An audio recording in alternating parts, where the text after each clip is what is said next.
تو یہ چیزیں جو ہم آج کل عدالتوں میں دیکھتے ہیں یا معاملات دیکھتے ہیں، مجھے سابق وزیر اعظم جو گزرے ہیں ان کا مجھے وکیل ہونے کا اعزاز حاصل ہے، مختلف شخصیات میں نے الحمدللہ پولیٹیکل شخصیات جو کہ اس ملک کے لیے مختلف خدمات سر انجام دیے، ان کے کیسز کنڈکٹ کرنے کا اعزاز حاصل ہے. لیکن ہم نے یہ دیکھا ہے کہ اب عدالتوں میں ایک بات ایڈمیٹڈ ہے کہ فیس ویلیو دیکھی جاتی ہے، اور آئی وش کہ عدالتیں اپنے قانون اور انصاف کے دائرے میں رہتے ہوئے بھی ہمیں بھی یہ لمٹ ہے کہ وہ اپنی ججمنٹ کو دیکھیں اور وہ اس فیصلے کو اس تک محدود رکھیں. قریشی صاحب، کیا عام آدمی کو بھی انصاف اتنی تیزی کے ساتھ مل رہا ہے آج کل؟ میں نہیں سمجھتا.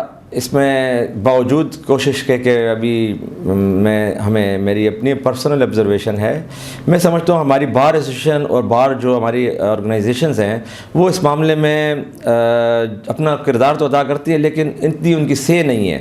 کیونکہ جو اکثر کہا جاتا ہے کہ بار اینڈ بینچ جو ہیں جسٹس یا انصاف کے دو پہیے ہیں، لیکن ہماری اس آواز کو اتنا وزن نہیں دیا جاتا. ہمیں دیکھنے میں آتا ہے کہ اکثر ابھی آپ نے پچھلے دنوں دیکھا ہوگا کوئی 12 بجے عدالت کھل رہی ہے، کوئی 8 بجے کھل رہی ہے، کوئی صبح.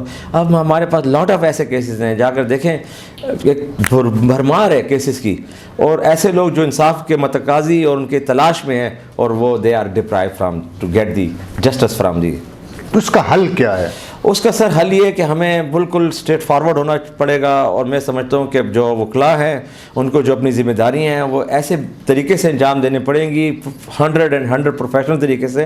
دیکھیں بالکل آپ کے اسپیکٹ ہوتے ہیں، میں بار کا نمائندہ بھی رہا ہوں الحمدللہ، اپنی سوشل ایکٹیویٹیز بھی ہیں، لیکن جب آپ کے پاس بریف ہے، ایک کلائنٹ کا کیس ہے، تو آپ اپنے کیس کے ساتھ آپ کو سنسیئرٹی اور مخلص ہونا پڑے گا.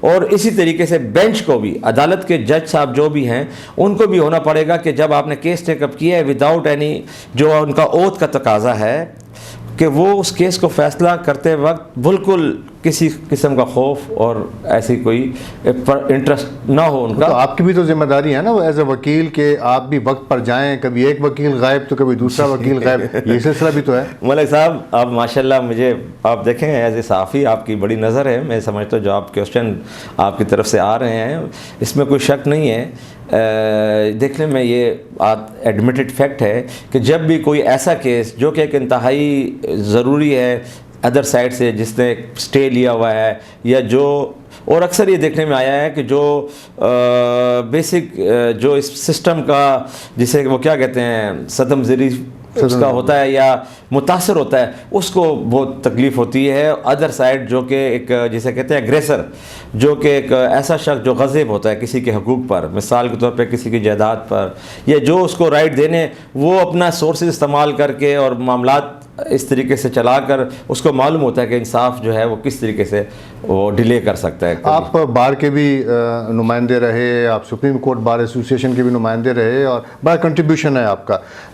بار کا جو رول ہے، کیا آپ اس سے مطمئن ہیں؟ دیکھیں میں بالکل جو آپ نے سوال کیا ہے بڑا میں سمجھتا ہوں اہم سوال ہے. آج ہم دیکھتے ہیں کہ یہاں پر جو ایک منتھلی میٹنگز کا انعقاد ہونا، جنرل باڈیز کا انعقاد ہونا، ایشوز کو ڈسکس کرنا، ان چیز کی اب وہ چیز جو ہے وہ کمی آ چکی ہے.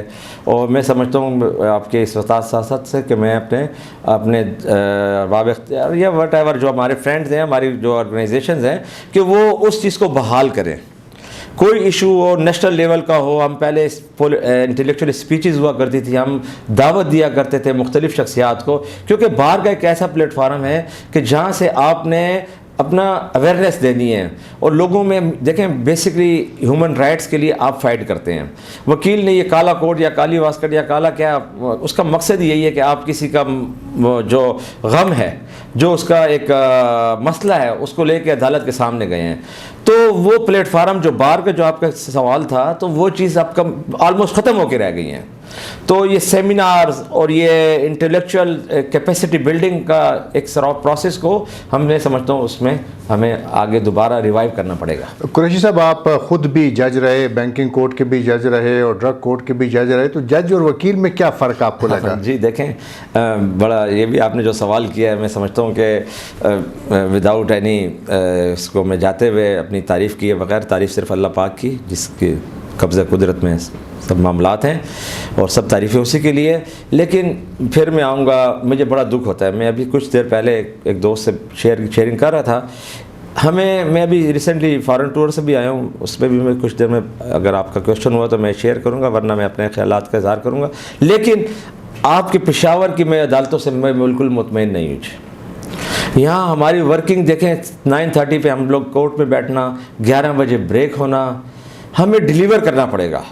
ہمیں اس سسٹم کو آگے لے کر جانا ہوگا. ہمیں ان معاملات سے بہت آگے چلنا پڑے گا. 5 بجے تک کام دیکھیں, میں خود بار کا نمائندہ رہا ہوں. اکثر ہم کہتے ہیں ہم نے ابھی کیسز کی تیاری کرنی ہے, یہ جج صاحب تو کیس 5 بجے تک عدالت چلاتے ہیں. لیکن سر دیکھیں, آپ چلے جائیں, میں آج آپ کو چیلنج دیتا ہوں, اور بلکہ اس ہو سکتا ہے جو میرے دوست یا جو ریلیونٹ اتھارٹیز ہیں وہ اگر اس انٹرویو کو ان کی نظر سے گزرے, آپ 1 بجے چلے جائیں, 12 بجے چلے جائیں, میرا جوڈیشل کمپلیکس خالی ہوتا ہے. ٹائمنگ 3 بجے تک ہے, تو 3 گھنٹے کام بالکل نہیں. دیکھیں جج کا اسی لیے کہا جاتا ہے, جو آپ کا سوال تھا, میں ذرا تھوڑا سا اس کو بات کو میں آگے لے گیا. میں خود رہا صرف کانشیس, اللہ کو آپ نے جواب دے ہونا ہے, اور یہاں آپ نے جو کانشیس ہے اس کو سامنے رکھتے ہوئے آپ نے ڈیلیور کرنا ہے. میں کسی کو الزام نہیں ٹھہراؤں گا, میں اپنی بات کر دوں گا. اسی کے سوال کے حوالے سے ہی جب میں جج بنا, جب مجھے یہ ذمہ داریاں دی گئیں 2013 میں, تو میرے سے پہلے میں آپ کے اس پلیٹفارم میری مقصد ایسا نہیں ہے کہ میں آپ کو کوئی اپنی تعریفیں یا کوئی اپنی کارکردگی دکھاؤں, نہیں. صرف یہ میں آپ کے سامنے بات رکھوں گا جو آپ نے بنیادی طور پہ بات کی, کہ میرے سے پہلے یہ 30 سال سے ڈرگ کورٹ چل رہی تھی. I was the first permanent جج آف دا ڈرگ کورٹ, جو فیڈرل گورنمنٹ کا اختیار ہے, فیڈرل کورٹ کہلاتی ہے, وہ اپوائنٹ کرتی ہے. تو جب ہماری عدالت نہیں تھی, کچھ نہیں تھی, دین میں نے 2 مرتبہ ریزائن بھی دیا کہ میں نے کہا بھائی آپ نے یہ کیا کیا, مجھے دوسری عدالت میں بٹھا دیا گیا. 12 لینی آؤ ایفرٹس کر کے میں نے اسٹاف لیا, میں نے عدالت کا آرگنائز کی, اپنی عدالت وہاں قائم کی شامی روڈ پہ ہی. مجھے کسٹم جج کے عدالت میں ہی کبھی 1 گھنٹہ وہ بیٹھا کرتے تھے, اظہر الحبیب صاحب بڑے اچھے انسان, اور کبھی میں کورٹ میں بیٹھا تھا, اسی کا اسٹاف. تو اینی ہاؤ میں نے جب ادارے سے بات کر کے انہوں نے پھر میرے ساتھ تعاون کیا, ہماری کوششیں تھی وہ رنگ لائی. بات کرنے کی یہ ہے کہ پہلے تک 30 سال میں صرف ڈرگ کورٹ جو ہے وہ 20 لاکھ کا ریکوری فائن کر چکی تھی. اللہ کے کرم سے میں نے جب چارج لیا تو جتنا عرصہ میری وقت رہا, جب بھی کانٹریکٹ تھا, تو وہ میں بڑی بات نہیں کروں گا, آپ کے لیے انداز حیران کن ہوگا, میں سمجھتا ہوں کہ میں 8.5 کروڑ 85 ملین وہ میں نے فائن لے کر گیا, جو گورنمنٹ ایکسچیکر میں ڈپازٹ ہوا. اکثر یہ بات کرتے ہیں تو شاید وہ کہتے ہیں شاید قریشی صاحب کی جیب میں, لیکن جن کو جرمانے کرتے تھے ان کی تو حالت بڑی بری ہوگی. دیکھیں یہاں بڑا اہم سوال آپ نے کیا جرمانے. دیکھیں آپ جب ایک وکیل ہوتے ہیں, جب آپ نے کہا نا وکیل اور جج, ایک وکیل کا یہ ہوتا ہے کہ جب وکالت سے آپ کسی بھی جج میں کسی بھی ذمہ داری پہ جاتے ہیں تو آپ کو سارے سسٹم کا معلوم ہوتا ہے. جس طرح آپ ماشاءاللہ آج ایک ذمہ داری پہ ہیں, لیکن اس سے پہلے آپ جب رپورٹر بنے, یو نو ان کی کیا مسائل ہیں, یا وہ کہاں پر لیکونز ہیں, یا کہاں پہ ایشوز پریویل کرتے ہیں. تو آپ یقین جانیں میں نے اپنی عدالت میں 16 کیمرے لگے تھے واش روم کے علاوہ.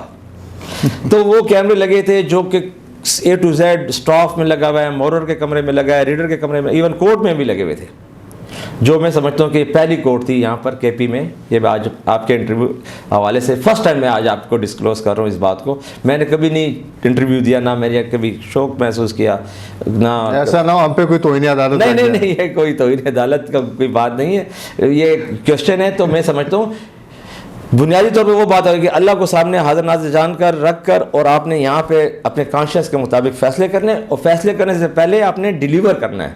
تو ڈیلیور کا یہی ہے کہ آپ نے کیسز کو, آپ جب بیٹھیں کیسز کو میرٹ پہ سنا آپ نے, اور بیٹھیں تو آپ نے ایک فارمیلٹی نہیں کرنی کہ یار مجھے تو بس گورنمنٹ تنخواہ دے رہی ہے خزانے سے. دیکھیں آپ نے اس کا رسپونڈ کرنا ہے, آپ نے اس کا ریٹرن کرنا ہے, مقصد یہ تھا. اچھا قریشی صاحب, اب آپ نے امریکہ کا ذکر کیا تو میں اخبار میں پڑھ رہا تھا کہ آپ امریکہ گئے, اور جناب بہت بڑے جج جو ہیں وہ آپ کے ساتھ ملنے بیٹھے ہیں, گپ شپ لگ رہی, یہ کیا تھا؟ جی تھینک یو جی ملک صاحب. یہ بیسکلی امریکن بار ایسوسیشن جو ہے ایک آرگنائزیشن ہے, یہ پورے ورلڈ میں ان کے ممبرشپ ہے, تو میں بھی ان کا ایک ممبر ہوں. ہم ان کی فیس بھی ادا کرتے ہیں. میں ان کی اس جو ڈینور کولوراڈو امریکہ کا ایک شہر جو ہے وہاں پر ان کی اینول 2 کانفرنسز ہوتی ہیں, ایک سالانہ ہوتی ہے اور ایک مڈ ڈے ویئر ہوتی ہے. تو مجھے اعزاز حاصل ہوا کہ میں نے پاکستان کی نمائندگی کی. I was the only lawyer from Pakistan جو اس کانفرنس میں ہر سالانہ جو ہوتی ہے. اس سال میں نے 2 اگست سے لے کر 9 اگست تک وہاں پر ان میں نے پارٹیسپیٹ کیا, اور مجھے وہاں ہمارے سابق چیف جسٹس آف پاکستان تصدق جیلانی صاحب بھی تشریف لائے ہوئے تھے, اور ان کو وہاں پر ہیومن رائٹس ایوارڈ سے بھی نوازا گیا. وہاں بھی ہم موجود تھے. مختلف سیشنز ہوئے, مختلف ججز پورے ورلڈ سے آپ دیکھیں تو وہاں پہ نمائندگی تھی. تو یہ ایک اچھا تھا ایک ایکسپیرینس میرے لیے. جب میں نے وہاں ورک دیکھا, وہاں میں نے ایکسپیرینس مختلف سیشنز میں مجھے موقع بھی ملا خیالات کرنے کا, ایکسپیرینس شیئر کرنے کا, یا کبھی مجھے ایون اپنا کوئی بھی سبجیکٹ ٹاپک ہوا کرتا تھا تو اس پہ ہم اپنا انپٹ دیا کرتے تھے. تو اٹ واز ریئلی, میں سمجھتا ہوں کہ میرے ایک کیریئر یا ایک پروفائل میں میرے اضافہ ہوا اور نالج میں بھی اضافہ ہوا. تو میں اپنے اور دوستوں سے بھی کہوں گا کہ وہ ایسی سیشنز ایسے اس میں, لیکن یہ میں بتا دوں کہ یہ سارا A to Z جو ہے یہ میرا پرسنل مطلب ایکسپینسز کے میں نے خود ہی بیئر کیے.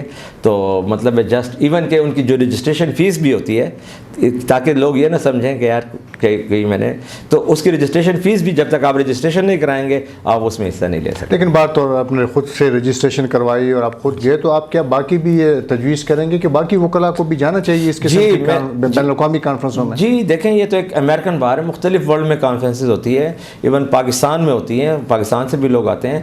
تو ظاہر ہے میں یہ بھی یہاں اس سے فائدہ اٹھاؤں گا اور یہ کہوں گا کہ ہماری جو آرگنائزیشنز ہیں وہ پک اینڈ چوز سے اور مطلب پرسنل لائکنگ ڈس لائکنگ سے ہٹ کر نامینیشن کریں اور نام بھیجیں. باقاعدہ ان کی بھی انویٹیشنز آتی ہیں, تو اکثر یہ دیکھنے میں آتا ہے کہ وہ کسی کو نہیں معلوم ہوتا اور انہوں نے کوئی نہ کوئی نامینیشن اپنی طرف سے سینڈ کی ہوتی ہے.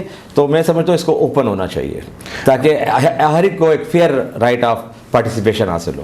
بہت شکریہ حبیب قریشی صاحب. باتیں تو بہت سی تھیں, لیکن میں نے پہلے سے کہا کہ ہم سیاست کے اوپر بات نہیں کریں گے, بہت سے سوالات ہیں, لیکن مجھے امید ہے کہ آپ سے گفتگو کا سلسلہ جاری رہے گا, اور ہم تو چاہیں گے کہ ہفتے میں ایک دفعہ یا 10 دن میں ایک دفعہ آپ سے گفتگو ہو اور مختلف موضوعات کو ہم سامنے رکھیں اور اس پہ آپ کی رائے لیں جو عام لوگوں کے فائدے کے لیے بھی ہو. مجھے امید ہے کہ گفتگو کا یہ سلسلہ آئندہ بھی جاری رہے گا. آپ کی آمد کا بہت بہت شکریہ. بہت شکریہ.